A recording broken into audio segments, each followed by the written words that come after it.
Dreamers, doers, and rule breakers. People who try new things, take risks, and break the mold. Wins or stumbles, that's how the world shifts. This is How It Shifts. Welcome to another episode of How It Shifts, and today on the topic of freedom by design with wonderful Luca Solari, professor of management practice at the University of Milano and the founder of Imagine. You did it great. I mean, accents can be tricky sometimes. Hello, Tine. Thank you for having me here. Welcome, Luca. I'm so happy that you're here, as you can imagine. And I would love to have you introduce yourself first before we are going in very important topic that we share a passion for, freedom. So Sure. The stage is yours. Okay, so just turned 60.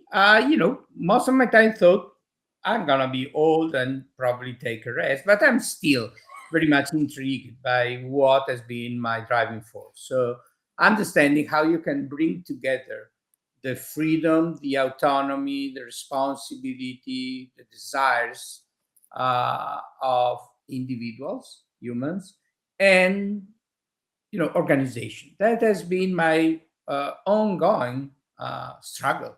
And now that I look back to that, it's not been there only from when I started doing research. It's been there from forever.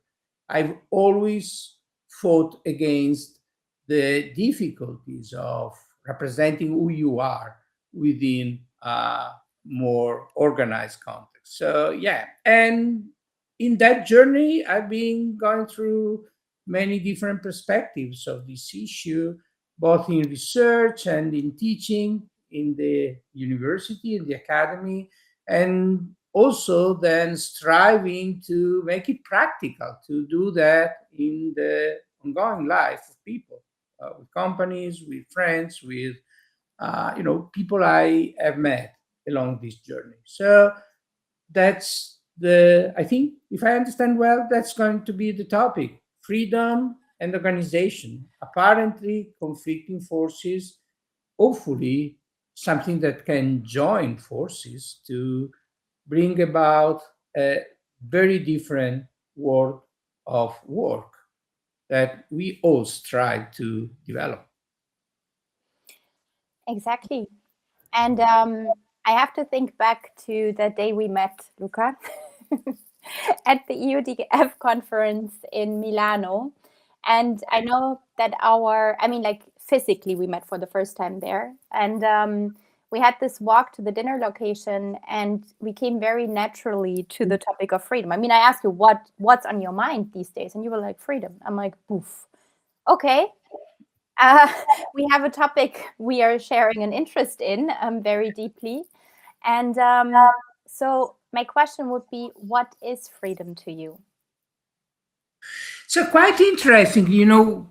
There's a lot of debate in English literature and in politology, mostly, of the difference between freedom and liberty. So I don't want to get into that. Maybe I'm not a native speaker. Maybe what I will describe now, somebody could say, "Oh no, that's liberty. It's not freedom." But to make it very simple, to me, freedom is the possibility in a social context of any person to leave a mark, meaning to be able to take your own decision, to be able to pursue your own desire, to be able to feel that you can use your own resources, but not alone.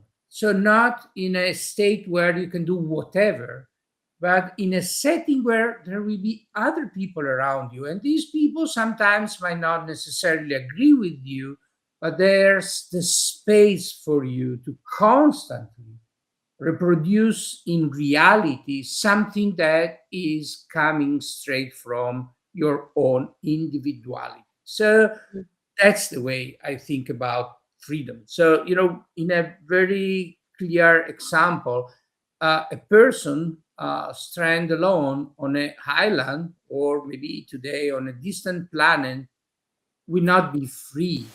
That person will only be unbound. So there's nobody around, there's nothing around, and then, okay, but that's not freedom. It's just, you do not possess any relevant context, and freedom is always in relationship to a social context. To me, I mean, the way I conceptualize it is. And this is an incredibly interesting point you are making, right? Because we live in times of, where people are pushing to be free in terms of self-expression, but also living in a certain, or want to live certainly like independent, right? Like there's whole communities that live remotely in, I don't know, on one of the Canary Islands, right? Or we have like communities in Brazil, they're like trying to be completely independent from the system, and trying to be self-sustaining. And these are just like two examples that I happen to look into, right? But that is like more or less kind of like it's like structural freedom, right? Like, so okay, you might not be part of this governance, or I mean, you're still part of it, so you cannot fully feel free. So we talk about different kind of source of freedom. So we have like this kind of feeling of freedom, right? Like this inner freedom. But then there's structural freedom that we oftentimes, blame of not feeling free. Hence, also looking at organizations, and that's the space we met, and that's the space we looked into very deeply. We are part of this movement of, new work, the future of work, self-management, creating maximal decentralized systems that help us to feel free and give us the entire agency and stuff. But is that really, like setting us free? That's the big issue. I mean, we have had endless conversation on this, and I'm sure we're gonna continue them, because we both feel.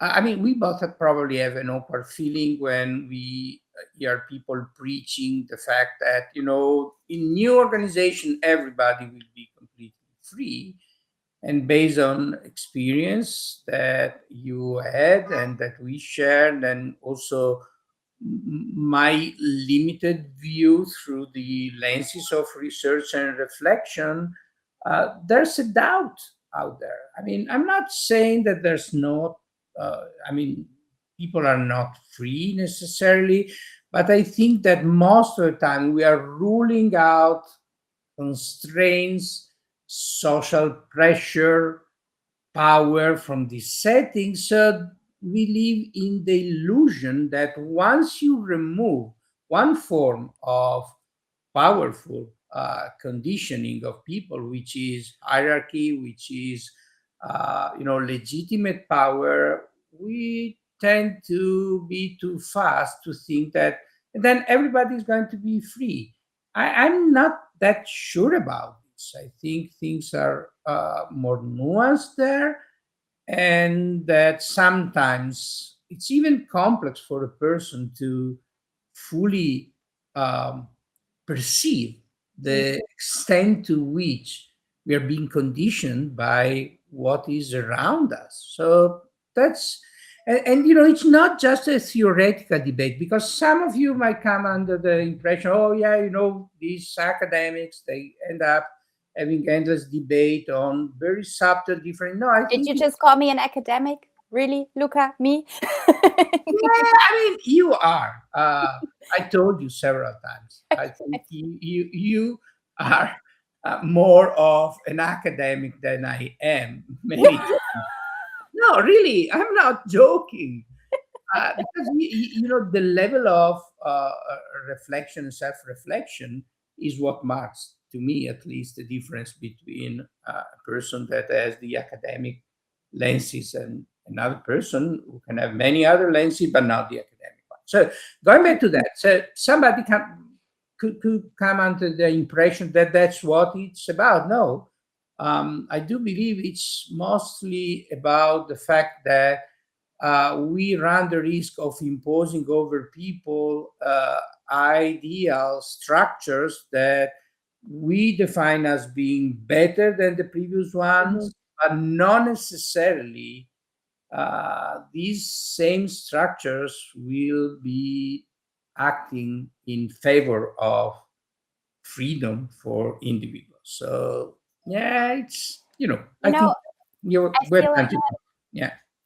we just don't know better. I feel like we're just trying and experimenting. But what is the deeper laying need in that? If we want to unpack that, because I think we label a lot of things freedom, like, oh, I will and there is also a lot of assumption in it, what we also just described, like, oh, I'm going to buy a camper van and I'm going to travel through Europe and I will feel so free because I can just stop anywhere, which is, by the way, not even true, because you can only do that in Scandinavia pretty much. um, Been there, done that, actually. Like, we had this beautiful camper van, and no, it doesn't set you free. It doesn't set you free, like, working remotely around the globe. It's beautiful. It's a great experience. So I don't even argue that, right? But but there's like I think there is a deeper longing in all of that.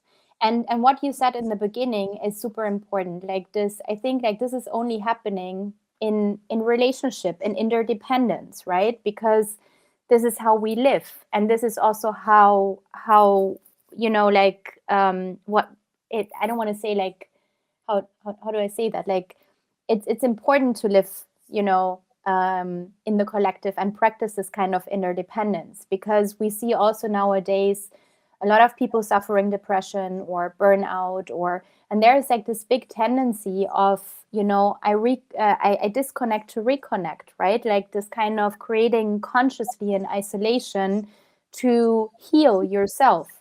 But the concept itself is like, it's not entirely doing the trick, right? Because it's like biologically not even possible, or it's not really serving the intention. And I think it's like a little bit the same of, we're like creating these narratives around, we need freedom, and freedom for you is this, freedom for me is this, because there's like obviously different kind of interpretations of it. And then we're like putting that on systems. We are like structurally trying to like construct that, because that's how we create logic, right? This is how we scale it, and this is how we make the real impact. And then we magically expect from it that it's gonna bring us whatever we need. And so what you also said, like, it's not academics just like talking here, right? Like, because you mentioned it as well. I've made this experience myself in the world of new work self-management for the past decade, and I've not just been looking into cases, but I lived through one for 5 years, and it did not set people free. Structurally, yes, and it felt like we're like living the paradise, but then it backfired. And then the real questions are coming, like, what is inner freedom? And that's a feeling, but how do you create that? Yeah, I mean, there's nothing as a good example like the one you lived through to allow people to realize that by debating the merits of the specific solutions, we are not arguing against values. So to make everybody feel it very clearly, I think that what made us,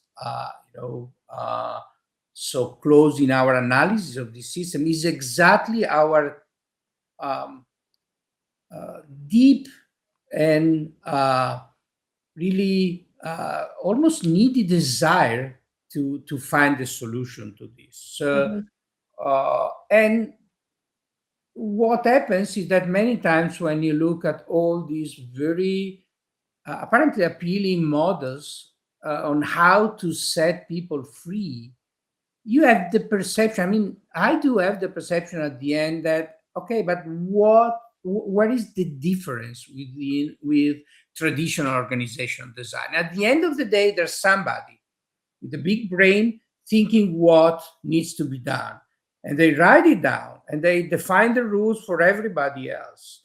And yes, true, the rules might be slightly more nuanced, a little bit more process based, but if you take most of these models the way they are, it's just a static description. And sometimes my feeling is, what happens is that somebody develop a unique history of a specific organization, and maybe I'm not contending that it's really working and everybody's very happy there, everybody feels free, but then they describe it and they want to scale it up, and then they create a monster because there is, and here I'm being very social technical, I don't think that you can take a framework that is stable and working, just describe it as an end state, and then tell people, oh, you do this and you become, the freedom based organization. And I keep seeing this, and I keep seeing consultants selling the false promise of, if you do this, so if you do, I don't know, objectives and key results, everything will be solved. If you do the holocracy like thing, everything will be better. If you do whatever, that is not the kind of story I come from. Even when I was thinking about traditional organizations, I would never ever think of them as being frameworks that you can just copy and paste. That's not the way organization works. That's not the way society should work.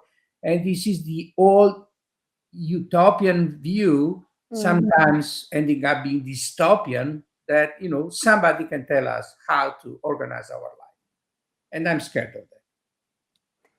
Well, I mean, like it gives to a certain extent the illusion of safety, right? That we're all looking for in a very like fast changing world and day to day, and without actually taking into consideration like the needs that are different in every single social system, which are organizations, but which are also obviously like, like governance and everything around it, families even, right? Friends groups.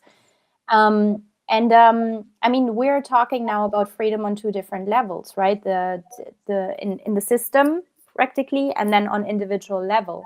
Yeah. And I think there needs to be like some basic understanding of, okay, how does a system work, and how does an individual in the system work? And I mean, we don't have like the perfect answers to none of that, because we cannot have that, because they all work differently, right? Yeah. But and I also want to make that clear. We're not like going against all these experimentations, because they are so important. It's just the way of, like not glorifying, and that there is not like one solution fits all approach, because that simply doesn't exist.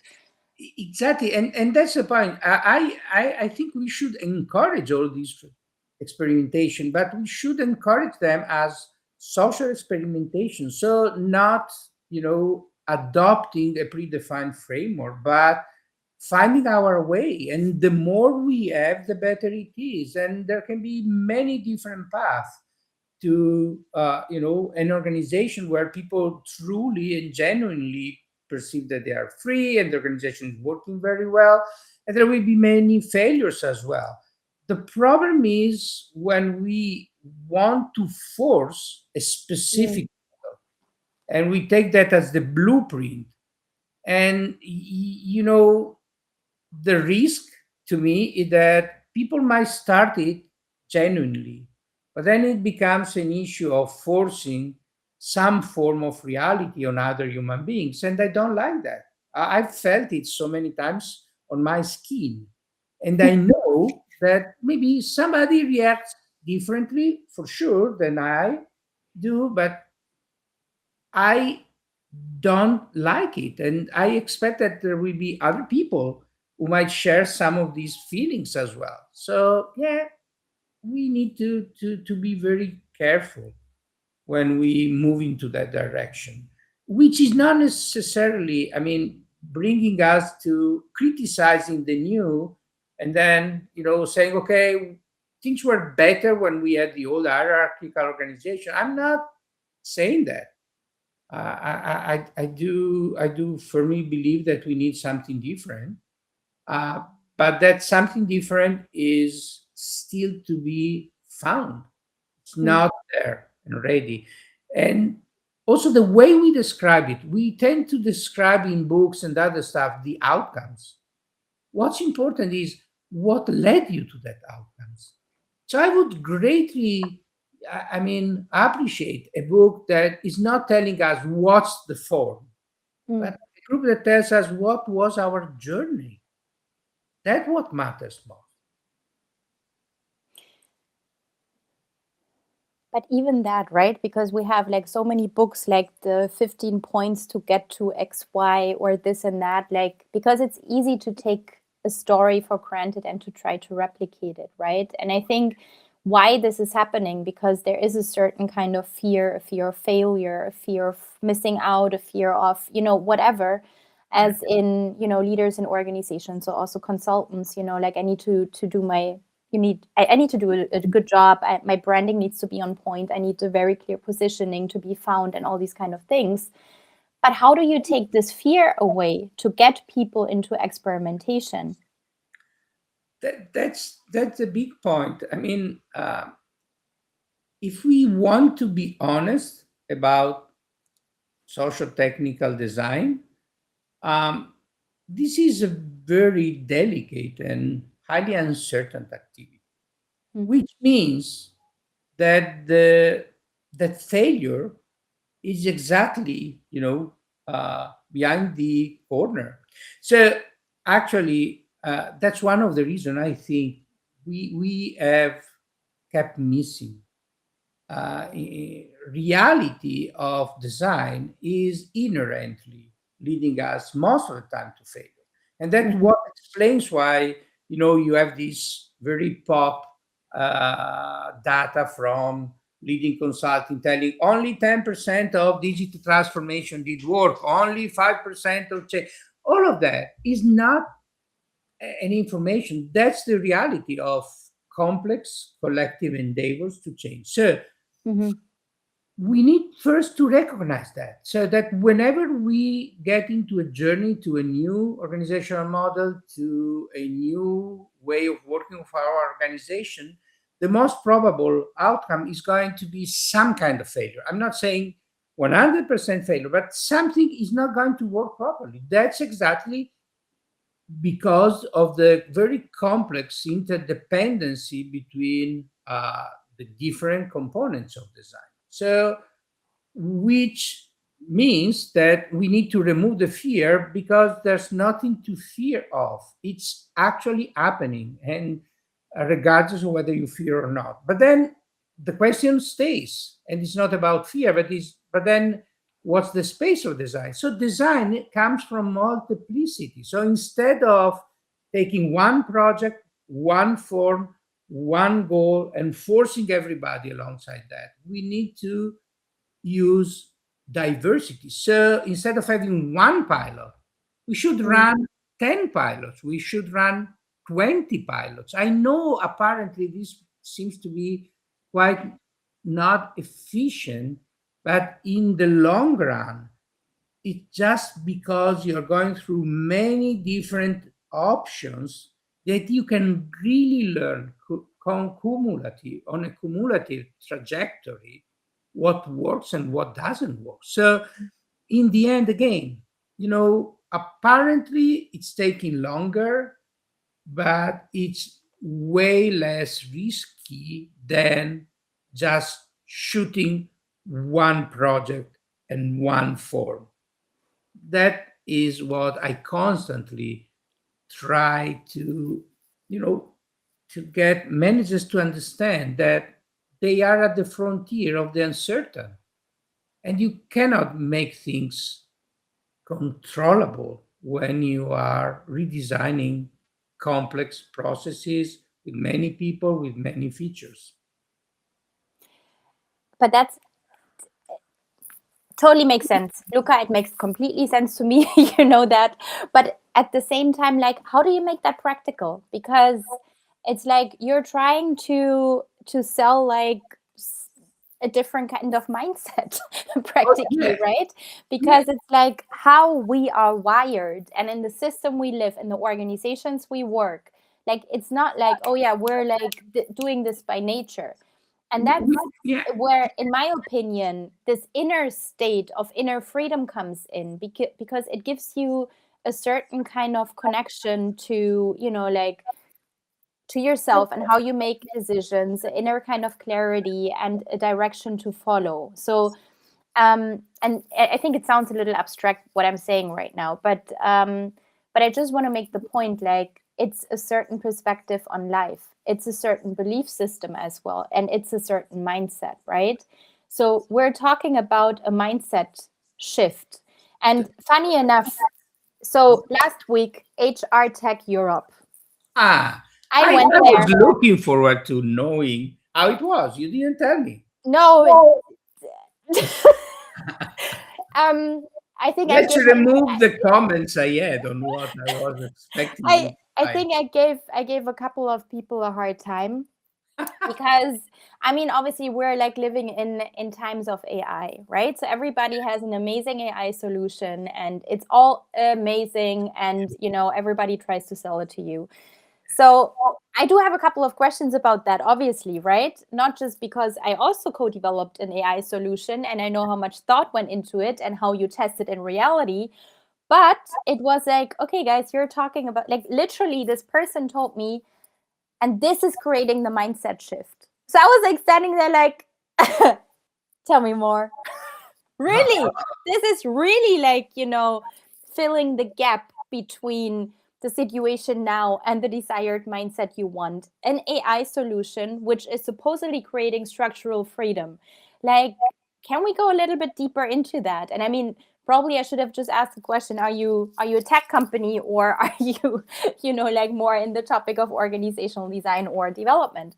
Yeah. And I mean, obviously, he didn't have that answer, and he started sweating. And I'm like, I didn't want to give you a hard time, but to make, like, it's about, and you said that in the beginning, how to make freedom practical. And I think we all have amazing ideas, and I think these AI solutions are critically important and important to experiment. But how do we connect that? And here we have the socio-tech, right? How do we connect that to social systems and to make it human and really make it work? So, because in my experience, you cannot just change a mindset with a structural change. It just doesn't work.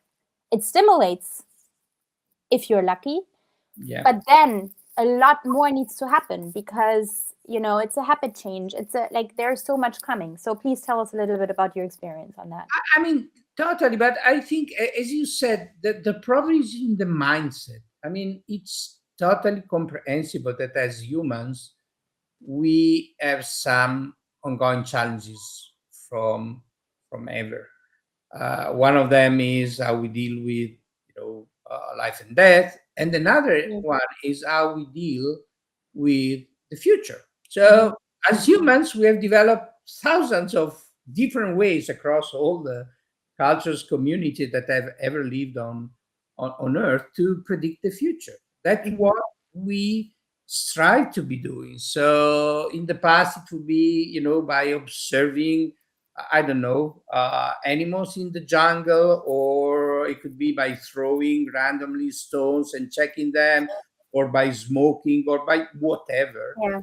And then in the modern version, it's more about, data analytics, and then it could be AI. So we have come to think that we can control the future of everything, and we can predict it, and that's the flow in organization design. So I'm not saying that we cannot do it. I mean, we can technically do it, but not practically. That's the problem. So I can technically say, okay, if I create that kind of structure, these are the dynamics that will emerge. Mhm. And I can attach some probability to this, but then Yes. I cannot make sure that this is going to happen. And problem is, most managers seem to be looking for that, and most of us, we seem to be under the false assumption that we need to find the most probable outcome, solution, whatever. While again, reality is against us. So it's way better to think of exploring different options. And you ask me, how can you do that practically?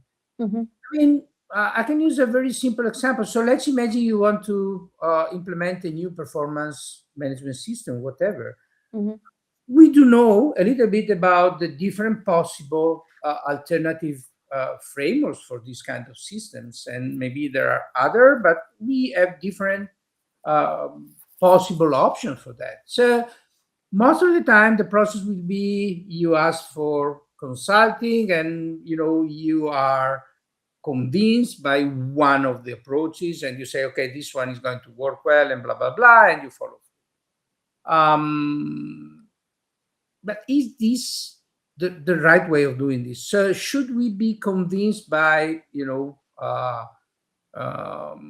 rhetorical argumentation, or the brand? So it's a big consulting, therefore it works, when we know practically that these two things are Mhm. not connected. So my bet is, okay, let's imagine that you take 10 teams in your organization, and in a very fast pace you take 3 months for these 10 teams, and maybe 8 of them you try to implement different varieties of the system with different components that you do control, and then maybe 2 of them you leave them completely open. You just, maybe one of them you have a training session where you tell people what performance management is, so they get some training. In the other, you leave them completely alone in doing things, and then your role is to see what's happening, how it's evolving. And again, somebody might be scared by saying, okay, but we are throwing away time, 3 months. Seriously, 3 months times 10 teams is 30 months. Yeah, it's a lot of time, maybe, but what compared to investing 2 years in implementing a new system, just one, and maybe wrong. So I don't think it's so much more expensive in the end. It's more complex technically, sure, because you need to constantly monitor what's going on. And as you said, it requires a change of mindset, and probably also a change in the way those in charge of design are organized within the organization, because they have to move from a very heavy process orientation to an experimental orientation, a lab Mhm. orientation, which is different. So I do understand, for somebody who has always lived in the traditional view of how we design, this can be kind of an heresy, or it can be, most people will be saying, okay, it's undoable. I don't believe it's undoable. It's that we don't want to really face the reality of what's going on out there. And then we put a lot of effort in fixing what we created, which was wrong or not appropriate, but then we need to make sure that we did it right. And so the money goes there in the end. So why can't we, take part of that Mm. in an earlier stage? But I love also this, like, that everybody has a picture of the reality, right? So at some point you get to like some kind of commonly shared ground. But at the end of the day, we're so busy designing things for some anticipated future, which a lot of times diverges very, like very much from the lived reality. And I find it very exciting to explore these kind of topics, like in living through them, right? So when we did that with our organization, we had such a beautiful picture in our mind, like this purpose driven organization will be transforming this industry of oil and gas, towards renewable energy solutions in no time, because we do this and this and this and this and this and this. And then at some point you are losing yourself an ideal that though gives a lot of hope and faith and like belonging, even, and identity, and it's like, and purpose obviously, and meaning, that you're like showing up every day thinking you're doing the right thing. But as soon as it diverges from reality, it's more you are also diverging from yourself, because your lived experience is not overlapping anymore with, like whatever you have in your mind. So, and that is a belief system, and there are values, and there is an individual purpose, and there is like a sense of meaning. And while you're getting disconnected, it's like it's a very painful process when you realize, right? Because when you're at some point so much away from yourself, you're like, and some people would call that a burnout, you're like living that kind of disconnection. And then you go into this entire reconnection process. And the thing is, this is not just happening in idealized context, or like, I mean, we have like, it's, I think it's like a privilege that we can already talk about experience in like this new world of work, because a lot of people are just entering that space. But we also see it in more traditional kind of organizations where there's very mission driven kind of approach, or but it's like a lived experience. A lot of people cannot even put words to it. And it is easier to put the words to the structural part of it, right? Because that's like, it's pretty hands-on. There's words around it, there's methodologies and concepts, and that gives us some degree of safety in a world that is so what now I've oh my gosh, so like fast moving and not very stable. And we have to deal with that on a daily basis. So yeah, I'm just like wondering, I know my thoughts are going now. Maybe. But you're making the point. So, and you see, there are facts out there that we should really bring on the table. So we have seen a constant decrease in the level of engagement of people across the globe. Also, recently, we have seen results that are very, very negatives in terms of how much people are engaged. And every year we get the Gallup research and we discuss it and we say we need to do something and whatever and blah, blah, blah, and blah, blah, blah, whatever. So the problem is real. The way organizations are designed somehow is not making people engaged and satisfied. So, and it's not about adding something in the welfare or paying a little bit more people. It's not this, it's systemic. So we live in a decoupled world where we are forced to, better, we need to work in organizations. And then when we work there, we see that they don't fit what might make us not happy necessarily, but at least engaged. So perceiving that we're doing something that is value to us. So that's the first part. And the second is very basic. So do we seriously think that people don't care about the quality of their life when they work? So anybody, the professor, the janitor, the manager, so clearly there will be some exception, but very limited. If you take all the people working within organizations, from day one, do we really think they don't care? They just look for the end of the month and the money they get. Sure, they might be looking for that, and it's perfectly reasonable. But the 20 more days between the first day of the month and when they get paid are there. So every day, I do believe that most people would be very happy if they could work in an organization where they can express themselves, which doesn't mean that they want to be manager, but they can be themselves. They're not forced into being silent because their boss don't want to listen to them. They are not forced to be in adoration of the new leader who set us free, because it's not very different. I mean, the leader that sets us free, telling us, we are a great community and we need to love each other, it's not so different from the abusive boss. It's only taking a different stance many times. We can discuss which is better among the two, but none of them is totally good in the end. So what happens is that we have an untapped resource there. People that at some point give up. Yeah. And those people give up That's the problem. Why do they give up? And this is not happening only in traditional hierarchical organizations. It's happening also in, social cooperatives. It's happening also in Mhm. highly apparently purposeful organizations. So there's something missing into it. So we need to understand that design, intervention, and change are there to, revamp all this energy that is being lost today within organizations.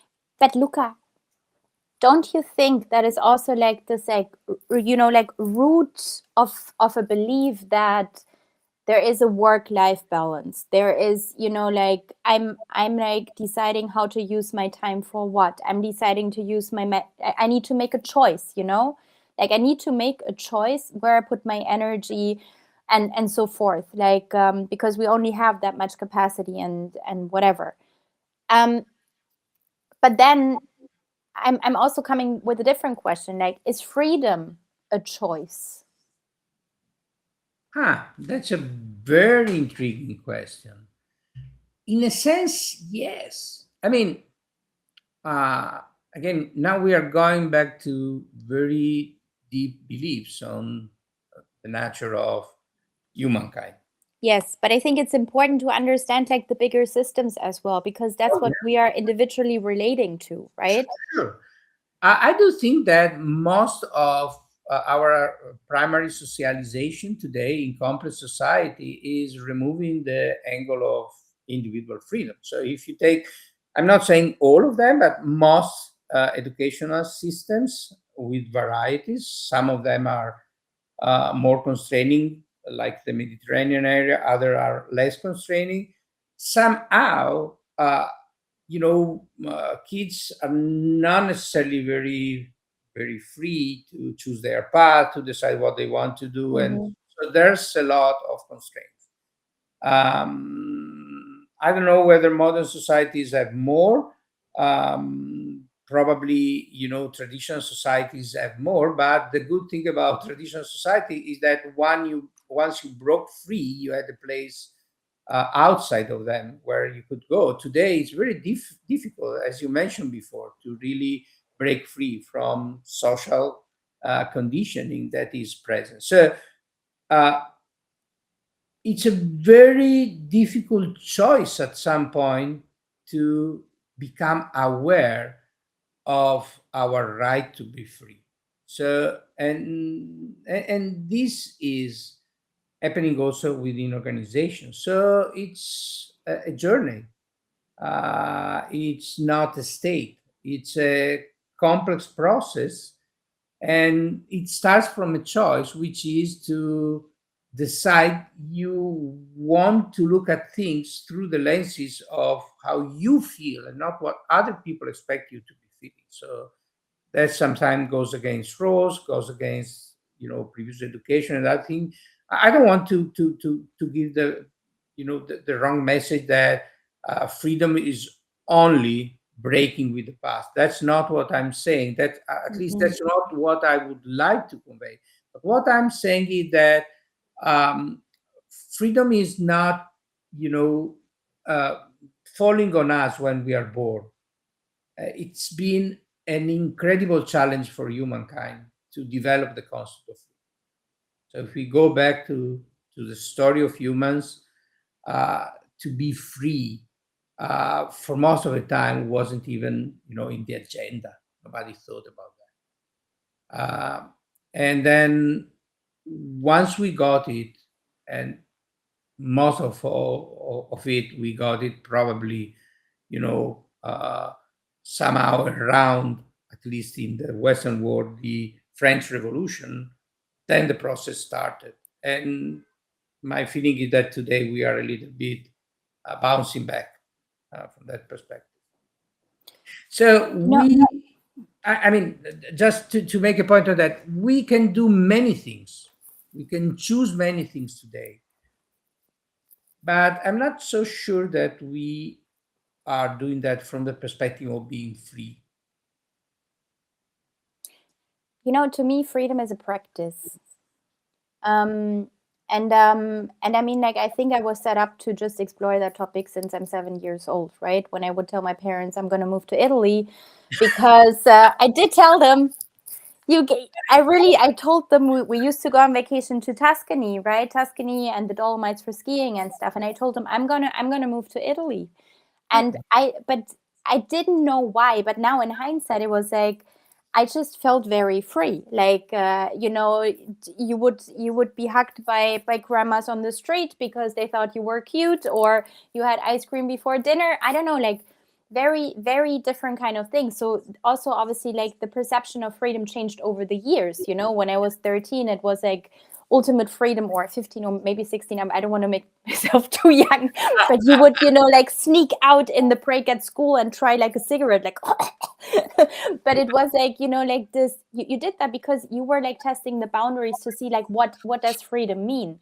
Yeah. And then it was like moving to a different country, and then, like setting completely free when I moved to California for the first time, right? And I was like, wow, this is freedom. Nobody's really telling me what I have to do. And then you're being sucked into, like you study, you go to work. And I asked myself this question recently, right? Because I'm transitioning from self-employment to employment, and I've been like self-employed for like what, 9 years, 8 years. And I was like, I'm so scared. I don't want to compromise my identity or my freedom. And then I was like looking like really deeply. I'm like, but have I ever done that? Like when I was in employment before, I have not. I have somehow practiced, being close to my core values, and just like kind of like guiding myself through these systems. And I was not scared of speaking up. I was never seeing authority as an intimidating thing. It was always like, you're just a person. And I grew up very differently. My parents, like my dad as a police agent, my mom as a banker all their life, in these like very hierarchical systems, which were also the values they brought home into our system at home. And I obviously was a rebel against it, and I had a very strong mind, I guess, which I nurtured. And it was not always easy. It can be a very painful process because you feel like, you're a traitor to yourself sometimes. I don't know. But it's a practice, because you don't always feel like you are in this space of inner freedom to actually speak up, to actually, believe and trust yourself that you are making the good decision in that moment, right? And that is the point, which, bringing it back to organizations, explains why removing constraints doesn't make people feel free. So, because freedom, as you said, is a practice, and it's a choice, in the sense that you are putting yourself, your awareness, your intentionality, everything in making it true.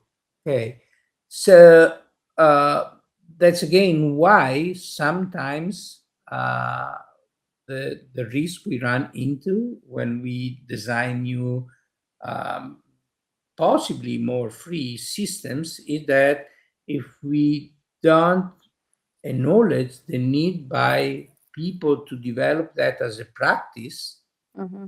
we might end up having a very different outcome. And as I said, sometimes the risk is that system being even worse, because you know what? If you have a single authority figure in your organization, that might be very imposing, very powerful, but you have a target the day you realize something is not working well. If you have a process, you don't even have a target. So you might feel ashamed that everybody's very happy.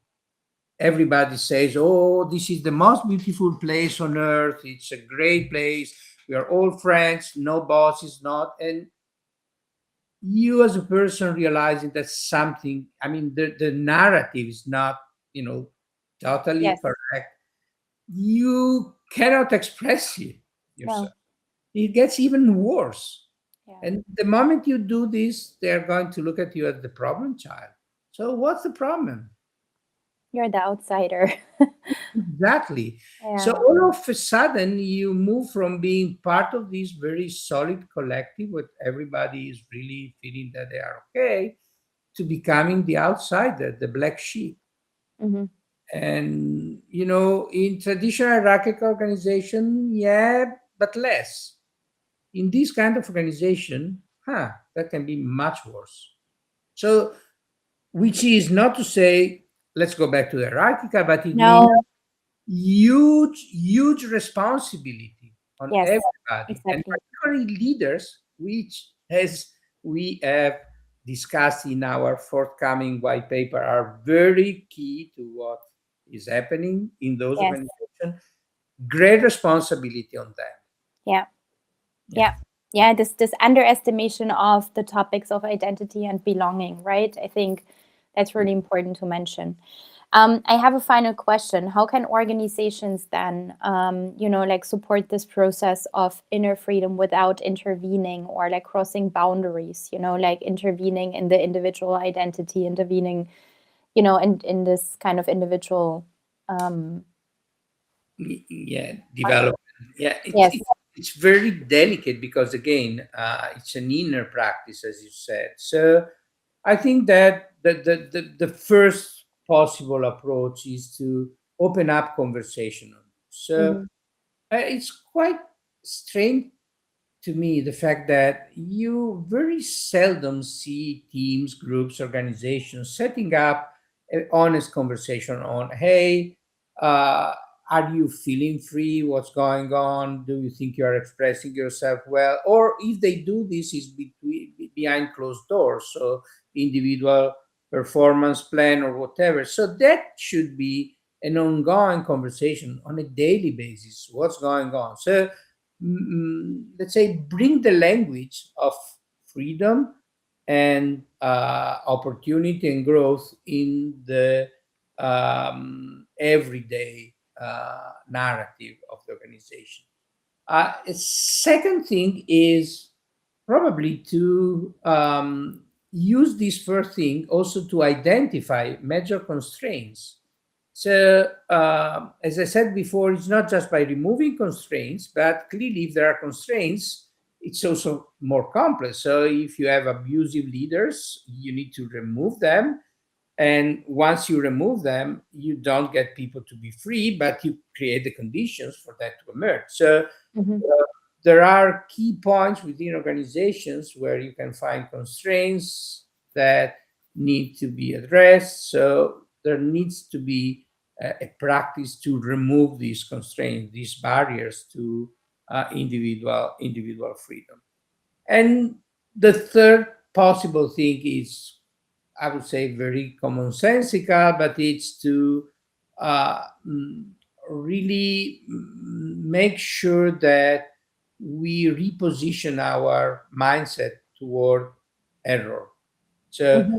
as I said before, uh, we should move from a condition where you cannot make mistakes to a condition where, yes, I mean, you can make one mistake, but then not repeat it, to a condition where it's not to say that you consciously make mistakes, but mistakes are the norm within Hmm. organization.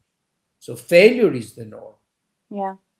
And what matters is that by attempting to do something and seeing what doesn't work, you learn. That's what matters most. Yeah. So these three things. So creating a culture of experimentation. Yeah. And Definitely. because I think like this one sentence I used to use a lot, that structure is setting us free, because that's a, like, a sentence you would use in self-management. I think we showed today it's like it's partially true. I think it can help the enablement. I think it's so important that we keep experimenting with these kind of structures and forms and methodologies, and just maybe look at them a little differently, that nothing is set in stone, and that it is an ongoing practice, as inner freedom is, and inner freedom is in our own responsibility and what we are doing in creating awareness and how we look at the world, and also then how we perceive the systems and how we interrelate with them, because we are part of that system, and that doesn't change. And this independence is actually a good thing, because it helps us heal, it helps us stay connected, it helps us stay healthy and happy. But it's an ongoing practice that will never end, and there is not one solution. And Yeah, I couldn't say it better. Totally agree. good, nice. Luca Solari is saying that. But any last words, Luca, you would like to share with our audience, and also how can they find you? I mean, the major thing to me when I think about this is to welcome the fact, really practically, that things are different through the eyes of other people. So really deep down, we hold our conviction, and that's okay, but make space for the fact that the world is plural. And it's not about diversity, it's much more deeper than that. And do that practically. That's the problem. So, Yes. I mean, many people will say, oh, I like diversity. It's one thing to say that, it's another one to practice. It's very complex. I struggle a lot with this. And I think all of us, we need to struggle against, this pressure toward categories, to, our worldview. And second part was how to reach me. Yes. To beat me or to talk with me. I mean, because sometimes, when you try to make your point on things, some people are not necessarily happy about the point you make. So, no, but I'm kidding. They, basically through my email, most of Email or LinkedIn, I would say also. and No? LinkedIn, yes. There are many Luca Solari out there, so it's pretty easy through LinkedIn. Many. And, there aren't. Oh, many. I just wanted to say, it's like, no. There's Okay. one in Milan, but he runs a jewelry shop. I envy him a lot. So I mean, jewelry is kind of nice. Yeah. So LinkedIn is the best spot, and I tend to answer most of the time. If I don't answer, it's not because I'm, spoiled or that kind of people that don't answer to people. It's because I'm lazy. Yes. Well, I'm very aware of that. That's why I'm laughing. He knows well. But if you annoy Luca, long enough, you get a message back. Be patient. That's Be persistent. Well, thank you so much, my dear Luca. I think it's definitely an ongoing aspirational topic, and there's not one solution and one perspective on it when we talk about freedom. But I do think that, I think we unpacked a lot of topics today, and I hope the audience is happy with that. I do hope, and if they are not and they want to share criticism, we are very open to that. Of course, yes. Going into the dialogue. Well, thank you so much, Luca. Enjoy the rest of your day, and bye-bye. You too. Bye-bye to everybody.